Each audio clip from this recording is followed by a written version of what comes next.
Good morning to all of you.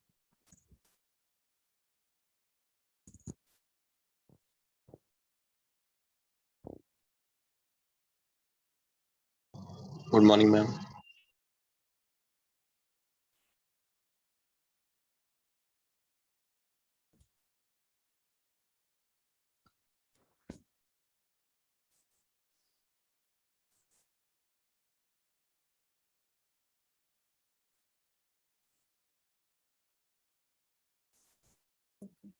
This screen is visible to all.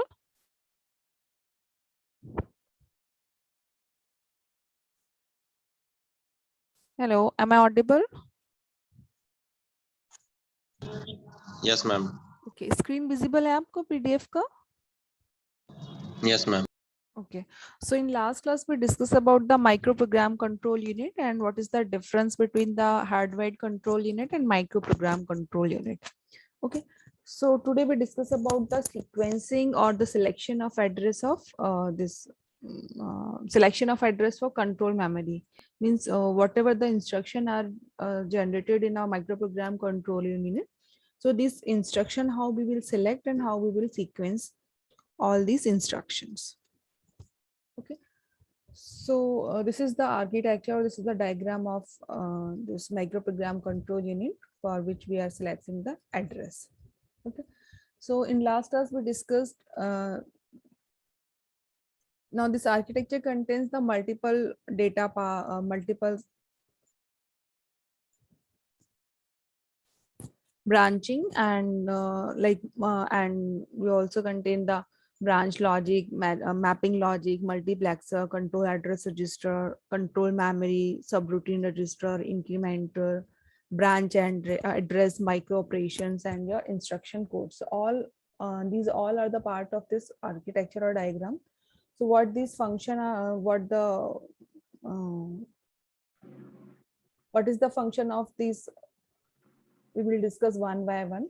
So first is our okay. Now first part is our branch logic, and in this branch logic we give the input in the form of status bits. First we have to understand what is the status bit and what is the branch logic. So what is the status bit? So it is basically this status bit. Basically the status bit, it contains the 8 bits. Okay, and these 8 bits contains the 3-bit micro instruction. Okay, so basically the status bit में हम क्या करते हैं, हमारे पास 8 bits होती हैं जो contain करती हैं, और जो 8 बिट्स होती हैं वो किसमें होती हैं, आपके 3 बिट्स माइक्रो प्रोसेसर में होती हैं, माइक्रो इंस्ट्रक्शन में होती है. कौन कौन से हो सकती है, लाइक वो it is a combination of 0 and 1. If we are talking about the micro instruction, so it is a combination of 0 and 1. One it may be 0, it may be 1, or it is a combination of 0 and 1. Okay, so this status bit is a special bit in status condition. ठीक है, status bit क्या होती है, हमारी special bit होती है जिनको हम यूज करते हैं कहाँ पर, स्टेटस कंडीशन में. ठीक है, अब स्टेटस कंडीशन क्या होती है? So basically status condition are the special bits in the system that provide the information or provide the parameter information such as carry in, carry out, address mode, status of address mode, sign bit of numbers, adders, input output conditions. So these all are the parameter information will be provided by the status bit. ठीक है, और clear है. Basically तो status bit क्या होती है, हमारी special bits होती हैं जो हमारी क्या होती हैं, 3 बिट माइक्रो इंस्ट्रक्शंस होते हैं, स्पेशल टाइप के बिट्स होते हैं जिनको हम स्टेटस कंडीशन में यूज करते हैं. ठीक है, और ये हमें क्या प्रोवाइड कराते हैं, पैरामीटर इंफॉर्मेशन प्रोवाइड कराते हैं, like carry in, carry out, status condition of instruction mode, address mode, sign bit of numbers, input output condition. ठीक है, तो इन स्टेटस बिट्स के थ्रू हम जो पैरामीटर, जो हमें पैरामीटर इंफॉर्मेशन मिली है, हम उसे एज अ इनपुट देते हैं किसको, ब्रांच लॉजिक को. ठीक है, ब्रांच लॉजिक के पास हम ये इंफॉर्मेशन देते हैं. नाउ अब यहाँ पर क्या होती है, हमारी जो बिट्स है, मैंने आपको बताया क्या होंगी, या तो 0 होंगी या 1 होंगी। तो स्टेटस बिट हमारा क्या होता है, 8 बिट का स्टेटस बिट कंटेन करता है 8 बिट को। तो सपोज हमारी नंबर ऑफ बिट्स हो सकती हैं 000 और 111। ठीक है,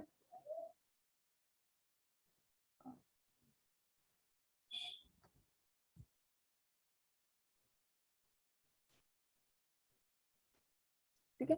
तो 000 और 111 ये हमारी 8 बिट हो सकती हैं। ठीक है, तो 3 बिट के अगर होंगे तो हमारे 000 या 111 होंगे। ओके, नाउ अब क्या करेंगे, अगर हम सिलेक्टेड बिट को 0, अगर हमारी जो सिलेक्टेड बिट है अगर उसमें से हम 0 को सिलेक्ट करते हैं या हम 1 को सिलेक्ट करते हैं, इन दोनों में से जो भी बिट हम सिलेक्ट करेंगे आइदर 0 और आइदर 1, हम किस में देंगे उसको, ब्रांच लॉजिक में। ठीक है, अब ब्रांच लॉजिक का मेन टास्क क्या होता है, basically it checks the selected bit. जो भी हमने स्टेटस बिट से जो हमने बिट को सिलेक्ट किया है इधर 0 और 1, उनको वो क्या करेगा, चेक करेगा whether the selected bit is 0 और 1, then it is send to the multiplexer. ठीक है, तो स्टेटस बिट से जो भी हमारी बिट्स आई हैं उनको हम क्या करेगा, ब्रांच लॉजिक सिलेक्ट करेगा, आइडेंटिफाई करेगा, चेक करेगा कि जो बिट है वो हमारी 0 है या 1 है, देन उन सिलेक्टेड बिट्स को क्या करेगा, वो मल्टीप्लेक्सर में सेंड कर देगा एज अ इनपुट। ओके, ये हमारा क्या होता है, ब्रांच लॉजिक का। And basically this branch logic provides the decision making capabilities in control unit. ठीक है, तो हम ब्रांच लॉजिक क्या हमारा एक डिसीजन मेकिंग की तरह वर्क कर रहा है, because he is responsible to select the bit whether it is 0 और 1। ठीक है, नाउ अब हमारे पास मल्टीप्लेक्सर में क्या आ गया, हमारी सिलेक्ट बिट आ गई। ठीक है, फर्स्ट हम यहाँ पर सिलेक्ट कर रहे हैं बिट 0 को, बिट कर रहे हैं 0 बिट को सिलेक्ट कर रहे हैं।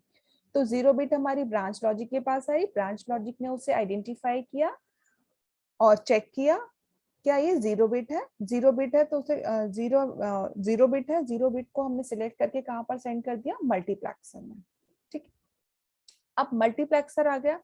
मल्टीप्लेक्सर बेसिकली क्या होता है, तो मल्टीप्लेक्सर आपको पता है कि हम लिखते टाइप मल्टीप्लेक्सर में क्या होता है, हमारे पास n नंबर ऑफ इनपुट्स होते हैं एंड उनसे हम वन आउटपुट को जनरेट करते हैं, लाइक 4 into 1 मल्टीप्लेक्सर होता है। ठीक है, तो उसमें 4 हमारे पास क्या होते हैं, नंबर ऑफ इनपुट्स होते हैं एंड उनसे हम क्या करते हैं, वन आउटपुट को जनरेट करते हैं। आप लोगों ने डी में पढ़ा होगा मल्टीप्लेक्सर, डीमल्टीप्लेक्सर। ठीक है, तो अब हमारे पास मल्टीप्लेक्सर में नंबर ऑफ इनपुट्स हमारे इस डायग्राम में अगर आप देखेंगे तो 4 इनपुट्स आपके पास मल्टीप्लेक्सर कंटेन कर रहा है। ठीक है, तो फर्स्ट इनपुट जो है वो एज आपकी सिलेक्ट बिट है जो हमने 0 लिया है। ठीक है, तो मल्टीप्लेक्सर क्या मेन वर्क क्या होगा, basically it checks the status of selected bit whether it is 0 और 1। ठीक है, तो यहाँ पर ब्रांच लॉजिक ने आइडेंटिफाई किया, फिर मल्टीप्लेक्सर के पास है, मल्टीप्लेक्सर ने भी उसे चेक किया, फर्स्ट इनपुट को सिलेक्ट, जो आपकी सिलेक्टेड बिट आई है वो क्या है, आपकी 0 है, फर्स्ट इनपुट हुआ। अब मल्टीप्लेक्सर और क्या होल्ड करेगा आपका, ठीक है, आप देखेंगे यहाँ पर एक इनपुट ये आ रहा है आपका एरो, एक एरो ये है, एक एरो ये है, एक एरो ये है, एक एरो ये है, एक एरो ये है। ठीक है, तो सेकंड क्या करेगा, सेकंड अगर आप देखें आउटपुट जो आ रहा है, इनपुट जो आ रहा है वो किससे आ रहा है, आपका सब रूटीन रजिस्टर से आ रहा है। तो it also contain the output of the subroutine register. ठीक है, ये सब रूटीन रजिस्टर का आउटपुट होल्ड कर रहा है second input as a. Third क्या कर रहा है, इंक्रीमेंटर से जो भी हमारी वैल्यूज आ रही हैं उसको वो कंटेन कर रहा है। ठीक है, सब रूटीन इंक्रीमेंटर हम डिस्कस करेंगे अभी। मैं अभी जस्ट आपको मल्टीप्लेक्सर कौन से इनपुट्स को होल्ड कर रहा है मैं अभी आपको वो बता रही हूँ। ठीक है, तो फर्स्ट सिलेक्टेड बिट से जो बिट आई 0 बिट को उसने कंटेन किया, सेकंड सब रूटीन रजिस्टर का जो आउटपुट आया उसको होल्ड किया, थर्ड इंक्रीमेंटर की जो वैल्यू आई उसको होल्ड किया, फोर्थ क्या कर रहा है, अब इंस्ट्रक्शन जो भी मैपिंग लॉजिक के थ्रू जो आउटपुट है मैपिंग लॉजिक का उसे वो एज अ इनपुट यहाँ पे यूज कर रहा है। ठीक है, तो अब सबसे पहले ये पता होना चाहिए कि मैपिंग लॉजिक क्या होता है। ठीक है, तो मैपिंग लॉजिक बेसिकली क्या होता है, it is a external address in basically external address is transferred into control memory by a mapping logic. ठीक है। तो जो भी हमारे पास एक्सटर्नल एड्रेस होते हैं उनको हम क्या करते हैं, ट्रांसफर करते हैं। अब एक्सटर्नल एड्रेस क्या हो सकता है, फॉर एन एग्जांपल यहाँ पर हमने किया है इंस्ट्रक्शन कोड। तो जो भी इंस्ट्रक्शन कोड है हम उसको कहाँ पर ट्रांसफर करेंगे, ये हमारा एक्सटर्नल एड्रेस है, इसको हम ट्रांसफर करना है हमें कंट्रोल मेमोरी में। तो किसके थ्रू करते हैं हम, मैपिंग लॉजिक के थ्रू करते हैं। तो जो भी एक्सटर्नल एड्रेस है वो हमारा पहले मैपिंग लॉजिक में आएगा, मैपिंग लॉजिक से मल्टीप्लेक्सर में जाएगा, मल्टीप्लेक्सर्स में हमारा क्या होगा, कंट्रोल एड्रेस रजिस्टर में आएगा, देन वो हमारा कहाँ पर आएगा, कंट्रोल मेमोरी में आएगा। ओके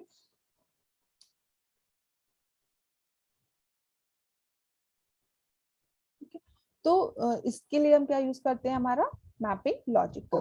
तो जो भी हमारा मैपिंग लॉजिक का आउटपुट होगा, ठीक है, जो भी हमारा एक्सटर्नल एड्रेस है वो हमारा एज अ इनपुट किस में जाएगा, मल्टीप्लेक्सर में। ठीक है। तो और एक और आप देख रहे हैं, एक और एरो आपका यहाँ से आ रहा है ब्रांच एड्रेस का यूज करके। तो यहाँ पर भी हमारी क्या है, सिलेक्टेड बिट, जो ब्रांच एड्रेस से जो हमारा बिट्स आएगा या एड्रेस आएगा वो एज अ इनपुट हमारा वर्क करेगा, तो वो भी सिलेक्टेड बिट ही होगी आपकी। ओके तो ये इंस्ट्रक्शंस माइक्रो मल्टीप्लेक्सर कंटेन कर रहा है। फर्स्ट आपका सिलेक्टेड बिट जो 0 है, सेकंड आपका output of subroutine register, third आपका इंक्रीमेंटल वैल्यू एंड फोर्थ आपका मैचिंग लॉजिक, मैपिंग लॉजिक के थ्रू जो एक्सटर्नल एड्रेस आ रहा है वो। ठीक है। अब मल्टीप्लेक्सर क्या करेगा, ये जो 4 इनपुट्स मिले हैं उन इनपुट्स को का जो भी आउटपुट वो जनरेट करेगा उसको कहाँ सेंड करेगा, हमारे कंट्रोल एड्रेस रजिस्टर के पास। कंट्रोल एड्रेस रजिस्टर हम लोगों ने जब micro program control in class में डिस्कस किया था तब हमने देखा था कि control address register is work similar as a program counter. It holds the instruction which is to be executed next, means कौन सा नेक्स्ट इंस्ट्रक्शन हमारा एग्जीक्यूट होगा उसका एड्रेस को वो होल्ड करता है, कंट्रोल एड्रेस रजिस्टर। ठीक है। तो जो हमारा सिलेक्टेड बिट है उसकी इंफॉर्मेशन मल्टीप्लेक्सर में है, उसका आउटपुट हमारे किसके पास आया, कंट्रोल एड्रेस रजिस्टर के पास आया। अब कौन सा हमारा इंस्ट्रक्शन एग्जीक्यूट होगा नेक्स्ट, उसकी इंफॉर्मेशन भी हमारी किसके पास है, कंट्रोल एड्रेस रजिस्टर के पास है। ठीक है। अब हमारे पास सिलेक्टेड बिट हम 0 सिलेक्ट किया है, तो 0 की बात कर रहे हैं, तो यहाँ से हमारी सिलेक्टेड बिट जो 0 है, ठीक है, कंट्रोल एड्रेस रजिस्टर के पास जो बिट्स आई हैं वो हमारी 0 एंड 1 के कॉम्बिनेशन में, तो यहाँ पर हमारी 0 है। ठीक है। तो 0 बिट आई है तो हम क्या करेंगे, इसको डायरेक्टली कंट्रोल मेमोरी में सेंड नहीं करेंगे, हम क्या करेंगे, इसको थ्रू इंक्रीमेंटर हम क्या करेंगे, इसको इंक्रीमेंट करेंगे। ठीक है। अब इंक्रीमेंटर का काम क्या होता है, सो बेसिकली इंक्रीमेंटर क्या होता है, इंक्रीमेंट करता है कंट्रोल एड्रेस रजिस्टर्स की जो भी बिट्स होती हैं या जो भी वैल्यू होती है, जो जो एड्रेस होता है या जो भी वैल्यूज होती हैं उनको हम इंक्रीमेंट करते हैं एवरी टाइम बाय 1 से। ठीक है। तो it increments the control address register y1। क्यों हम y1 से इसको इंक्रीमेंट करते हैं, because address of the next instruction, ठीक है, क्योंकि नेक्स्ट माइक्रो इंस्ट्रक्शन जो हमें एग्जीक्यूट करना है, ठीक है, उसका जो एड्रेस होता है हमें वो चाहिए रहता है। ठीक है। तो सपोज ये 0 है, 0 से हमने से 1 को इंक्रीमेंट किया, तो यहाँ पर हमारा जो नेक्स्ट इंस्ट्रक्शन होगा वो कौन सा होगा, 1 होगा। ठीक है। अब इसका जो आउटपुट होता है, एक इंक्रीमेंट की जो वैल्यू होती है, एक तो हमारी मल्टीप्लेक्सर में चली जाएगी इंक्रीमेंट होकर वैल्यू, और हमारे पास एक और ऑप्शन होता है कि या तो हम इसे सब रूटीन रजिस्टर के पास भेजते हैं। अब सब रूटीन रजिस्टर्स क्या होते हैं basically, so it points the some other memory location, और basically subroutine register is used as the source and the destination of the address। ठीक है। तो कंट्रोल मेमोरी जो हमारी मेमोरी के अंदर जो हमारी बहुत सारी लोकेशंस होती हैं, ठीक है, मल्टीपल लोकेशंस होती हैं, तो हम जो इंक्रीमेंटेड जो हमारी इंक्रीमेंटर के थ्रू जो हमें वैल्यू मिली है, इंक्रीमेंटेड वैल्यू है, हम उसको मेमोरी किसी अदर मेमोरी लोकेशन पर हम उसे सेंड कर देते हैं, वहां से हम उसको फेच कराएंगे, देन हम उसे मल्टीप्लेक्सर में स्टोर कराएंगे या सेंड करेंगे। ठीक है। तो ये जो सब रूटीन रजिस्टर है वो हमारा सोर्स एंड डेस्टिनेशन की तरह भी वर्क करता है एड्रेस के। ठीक है। जिसमें हमारी मल्टीपल रूटीन्स होती हैं जहां पर हम उनको एड्रेस को स्टोर कराते हैं। ठीक है। तो ये एक ऑप्शन होता है। अब ये जो हमारे 4 इनपुट्स है मल्टीप्लेक्सर के, देन हमारे पास कंट्रोल एड्रेस रजिस्टर्स के पास आया, इंक्रीमेंटेड होकर वैल्यू आए, देन कंट्रोल मेमोरी के पास गया। अब कंट्रोल मेमोरी में हमारा क्या होगा, डेटा जो भी है वो हमारा स्टोर होगा, ठीक है। अब कंट्रोल मेमोरी से जो भी हमारे पास इंस्ट्रक्शंस आए हैं वो उनका एग्जीक्यूशन होना स्टार्ट होगा, ठीक है। एग्जीक्यूशन स्टार्ट होगा एंड एग्जीक्यूट होने के बाद हम क्या करते हैं, उनके ऊपर इंस्ट्रक्शन के ऊपर माइक्रो ऑपरेशन परफॉर्म करते हैं, ठीक है। तो ये जो हमारा इंस्ट्रक्शन एग्जीक्यूट होगा एंड हम उसके ऊपर ऑपरेशन माइक्रो ऑपरेशन परफॉर्म करेंगे, तो इस प्रोसेस में थोड़ा सा टाइम लगता है। तो ड्यूरिंग दिस प्रोसेस हमारी जो कंट्रोल मेमोरी है वो क्या करती है, एक स्टेटस बिट है वो जनरेट करके कहाँ पर सेंड करती है, हमारे ब्रांच लॉजिक के पास, ठीक है। whether it may be 0 or 1, it depends on the control memory की कौन सा हमारे पास इंस्ट्रक्शन आया है या कौन से स्टेटस बिट आएंगे, ठीक है। तो वहां से हम यहाँ पर सिलेक्ट बिट को सिलेक्ट करके यहाँ पर ब्रांच लॉजिक के पास सेंड कर देते हैं, ठीक है। अब यहाँ पर देखिए कंट्रोल मेमोरी जो हो रही है हमारी ब्रांचिंग कर रही है कि एक तो सिलेक्ट स्टेटस बिट को सिलेक्ट कर रही है, एक ब्रांच एड्रेस जनरेट कर रही है, पैरेलली वो माइक्रो ऑपरेशन भी परफॉर्म करा रही है। तो यहाँ पर हम क्या कर रहे हैं, ब्रांचिंग का परफॉर्म कर पा रहे हैं। तो बेसिकली ब्रांचिंग जो यूज होती है, it is branching is achieve by specifying the branch address in one of the field of the micro instruction, ठीक है। so this branching is also a part of the field of the micro instruction, ठीक है। तो यहाँ पर देखिए branching को हम क्यों यूज कर रहे हैं, टू अचीव द और स्पेसिफाई द ब्रांच एड्रेस, ठीक है। अब यहाँ पर जो हम स्टेटस बिट जनरेट करेंगे उसका कुछ जो भी बिट्स होगी वो हमारी ब्रांच लॉजिक के पास जाएगी। यहाँ पर ब्रांच एड्रेस होगा उस माइक्रो इंस्ट्रक्शन का, वो कहाँ पर जाएगा, हमारा वापस से मल्टीप्लेक्सर में जाएगा, ठीक है। एंड यहाँ पर हमारे माइक्रो ऑपरेशंस भी परफॉर्म होंगे। अब जो हमारी कंट्रोल मेमोरी में बिट्स होती हैं, ठीक है, यहाँ पर हमारी 0 बिट्स हैं या 1 बिट्स है, जो भी बिट्स हैं वो ब्रांचिंग रिप्रेजेंट करती हैं, ठीक है।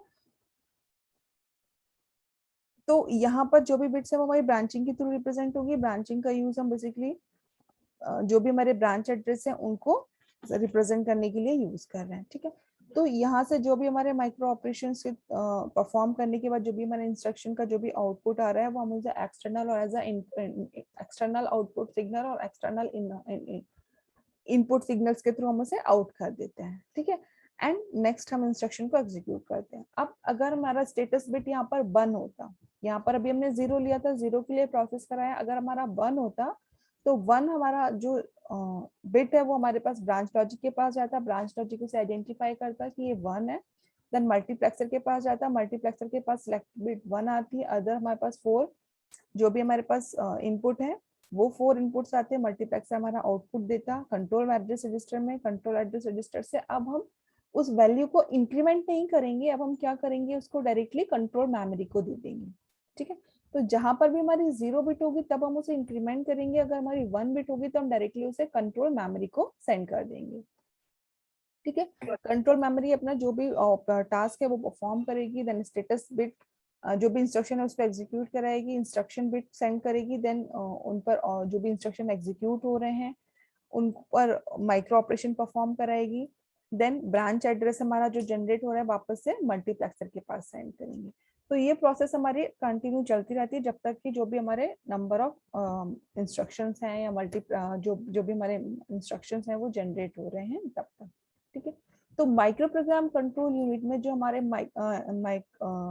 माइक्रो इंस्ट्रक्शंस जो जनरेट हो रहे थे हम उनको स्टोर करा रहे थे, बट वो किस ऑर्डर में या किस सीक्वेंस में जनरेट हो रहे हैं या किस ऑर्डर में या किस सीक्वेंस में हम उन्हें स्टोर करा रहे हैं वो हमें नहीं पता था। तो वो जो सिलेक्शन था और जो सीक्वेंसिंग थी वो हम यहाँ पर करते हैं कि हमारा जो माइक्रो इंस्ट्रक्शन है वो किस ऑर्डर में जनरेट हो, किस ऑर्डर में वो स्टोर हो। सो ये पूरा एक आर्किटेक्चर है हमारा control micro program control unit में सिलेक्शन का। सो ये आपका micro program control unit topic यहाँ पर फिनिश होता है, जिसमें आपका hardware control unit, micro program control unit and आपका सीक्वेंसिंग और सिलेक्शन आता है। ओके, नाउ नेक्स्ट टॉपिक है आपका basic data types. Data types आप सभी ने पढ़े हैं, प्रोग्रामिंग में पढ़े होंगे, डेटा स्ट्रक्चर में भी पढ़े होंगे, Yes, ma'am. सभी ने पढ़े होंगे. So what is data types?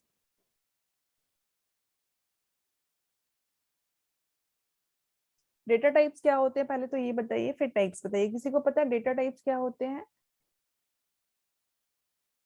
How can be define data type?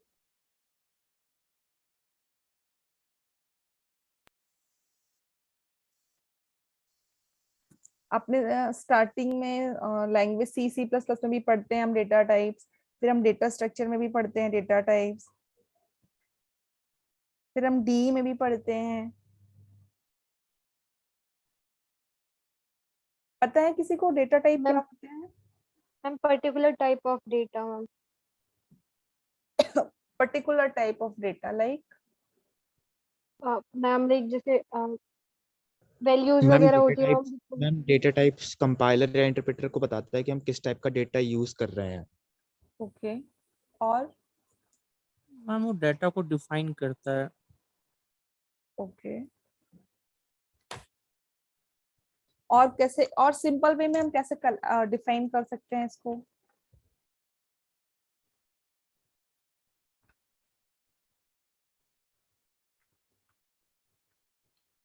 अच्छा चलिए, डेटा टाइप से पहले मैं एक और चीज पूछती हूँ. आप सभी को ये तो पता होगा ना, ऑपरेंड, ऑपरेशन, ये पता है सभी को क्या होते हैं? Yes ma'am. ऑपरेंड क्या होते हैं, ऑपरेशंस क्या होते हैं?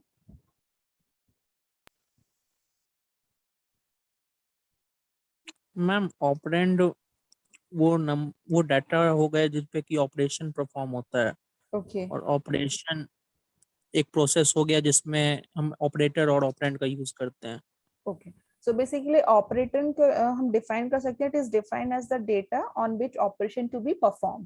ठीक है, किस डेटा पर हम ऑपरेशन परफॉर्म कर, किस ऑपरेंड पर या किस डेटा पर हम ऑपरेशन परफॉर्म करते हैं. ठीक है. And operation means it's like different type of operation which we have perform on operand on data like addition subtraction. ठीक है, तो कोई डेटा है, उस डेटा में हम ऑपरेशन जो परफॉर्म करते हैं वो हमारा ऑपरेंड होता है, और जो ऑपरेशन होते हैं वो हमारे एडिशन सब्ट्रैक्शन मल्टीप्लिकेशन डिवीजन कुछ भी हो सकता है. नाउ नेक्स्ट होता है आपका डेटा टाइप. तो इन अ सिंपल टर्म और in a simple definition, it is a collection of similar type of data. ठीक है. Similar type of data means एक ही टाइप का अगर हम डेटा यूज करेंगे, लाइक डिफरेंट टाइप के डेटा टाइप्स होते हैं, लाइक आपका इंटीजर है, फ्लोटिंग है, डेसिमल है, कैरेक्टर है, बिट्स है. तो in different different data type से हम सिमिलर टाइप का ही डेटा यूज करते हैं. Like if we are talking about the integer, so we only use the integer type of data. If we're talking about the character, so we use the number of bits, number of strings, or a collection of characters. ठीक है. तो collection of similar type of data, not data type. ठीक है, similar type of data type बोलूंगी तो वो array में चले जाएगा. ठीक है. तो it is a collection of similar type of data only. ठीक है. अब डेटा टाइप्स क्या होते हैं हमारे बेसिक, और the data type defines the format and the use of data object and implies the operations that are valid for each types. ठीक है. तो जो हम डेटा टाइप को डिफाइन कैसे कर सकते हैं? फॉर्मेट से, उसके डेटा ऑब्जेक्ट्स जो हम यूज करते हैं, जो हम उसके ऑपरेशंस जो हम परफॉर्म कराते हैं, वो हर एक टाइप का जो होता है उसमें हम वैलिडिटी को चेक करते हैं. तो ये हमारे क्या होते हैं? डिफरेंट, सॉरी, ये हमारे डेटा टाइप्स होते हैं. ठीक है. अब डेटा टाइप को हम लोग डिफरेंट क्लासेस बोल सकते हैं, और आप टाइप बोल सकते हो. डिफरेंट टाइप के डेटा टाइप्स होते हैं, आप लोगों ने जो पढ़े भी होंगे, like integer, character, floating point, decimal, bits, ये आप लोगों ने सभी पढ़े होंगे. मोस्ट कॉमनली जो हम प्रोग्रामिंग लैंग्वेज में यूज करते हैं दैट इज इंटीजर, फ्लोटिंग. ठीक है. तो इंटीजर फ्लोट का मैक्सिमम यूज करते हैं अपनी प्रोग्रामिंग लैंग्वेज और कैरेक्टर का. ठीक है. अब इंटीजर क्या होगा?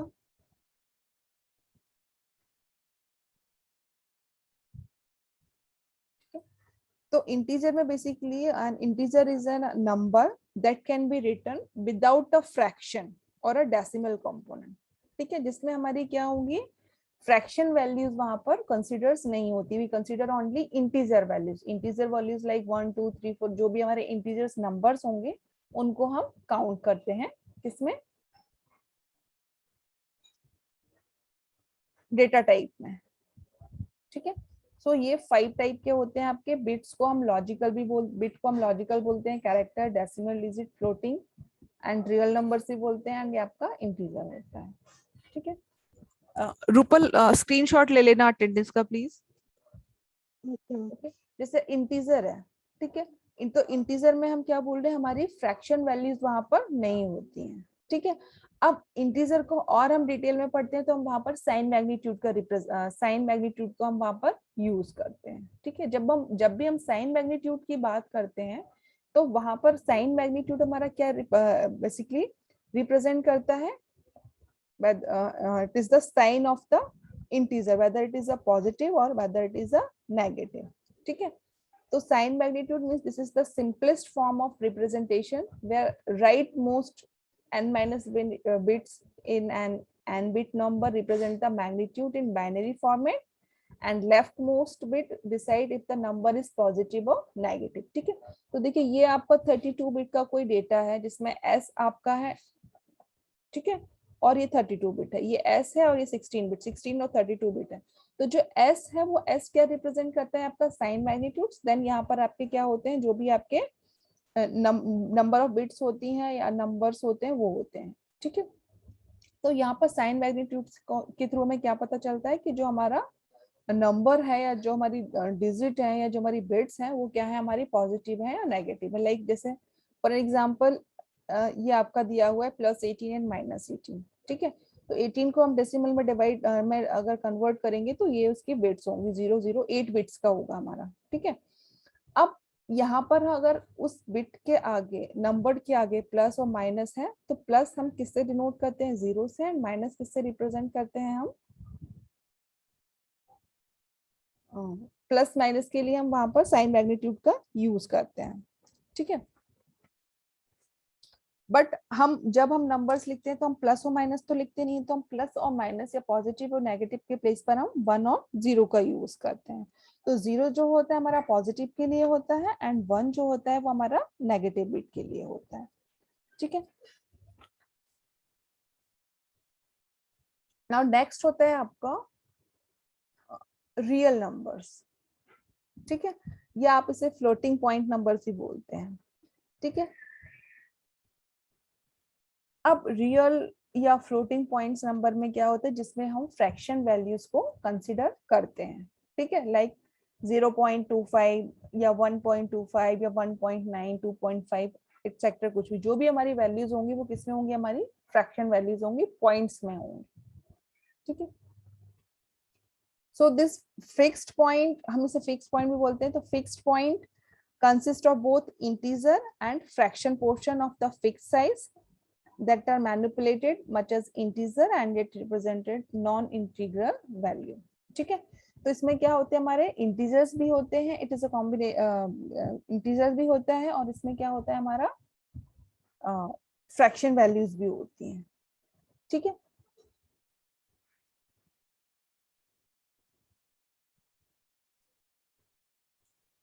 सो बेसिकली इसका एडवांटेज क्या है, so the advantage of fixed point number is that they provide real values with no overhead, ठीक है। तो ये हमारे क्या होते हैं, फ्लोटिंग पॉइंट्स होते हैं। अब यहाँ पर अगर फ्लोटिंग पॉइंट्स को हमें फ्रैक्शन वैल्यूज के थ्रू उसके थ्रू प्रेजेंट करना हो, जो हमारा पॉजिटिव, नेगेटिव या जो भी नंबर्स है, तो हम उसे कैसे रिप्रेजेंट करते हैं, ठीक है। तो यहाँ पर हमारे 3 बिट्स होते हैं। 32 बिट का अगर कोई हमारा डेटा है या कोई वर्ड है या कोई बिट है तो हम उसे 3 बिट में डिवाइड करते हैं। तो फर्स्ट क्या होता है आपका साइन पार्ट, देन आपका वाइज एक्सपोनेंट, देन सिग्निफिकेंट, ठीक है। साइन क्या होगा आपका, whether this sign field indicate the whether our digit is positive or negative, whether this number is positive or negative, it indicates 1 bits, it takes 1 bit, ठीक है। तो S represent करेगा। Wise exponents क्या होते हैं, basically it contains the 8 bit field storing exponent plus bytes, ठीक है। जब हम न्यूमेरिकल सॉल्व करते हैं इसके, तब आपने देखा होगा कि हम 8 बिट जो लेते हैं उनको यूज करते हैं, फिर वहां पर जो बाइट्स होता है उसको हम प्लस करते हैं उसमें, सिग्निफिकेंट क्या होता है, सिग्निफिकेंट को मैंटिसा भी बोलते हैं, ठीक है। ये हमारा 23 बिट का फील्ड होता है जिसमें हम स्टोर करते हैं जो भी हमारे रिमेनिंग वैल्यूज होते हैं, ठीक है। तो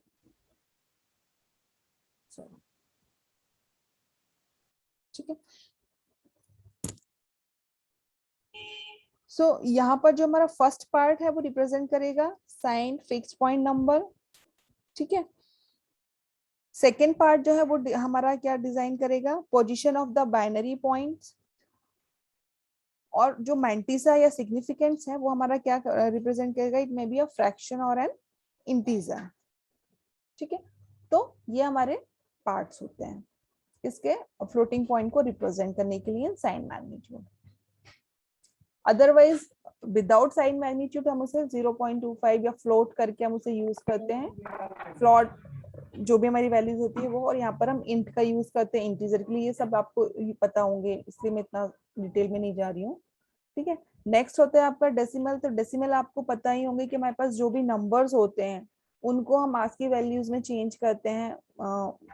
जो भी नंबर्स होते हैं आस्की वैल्यू के अकॉर्डिंगली उनके नंबर्स होते हैं 8 बिट के, 16 बिट के। तो आप लोगों ने जब कन्वर्जन्स पढ़े होंगे डी में या भी, तो आपने देखा होगा binary, decimal, octal, hexa, different different हमारे पास जो बाइनरी रिप्रेजेंटेटिव्स होते हैं उस पर हम चेंज करते हैं, ठीक है। नेक्स्ट होता है आपका कैरेक्टर, ठीक है।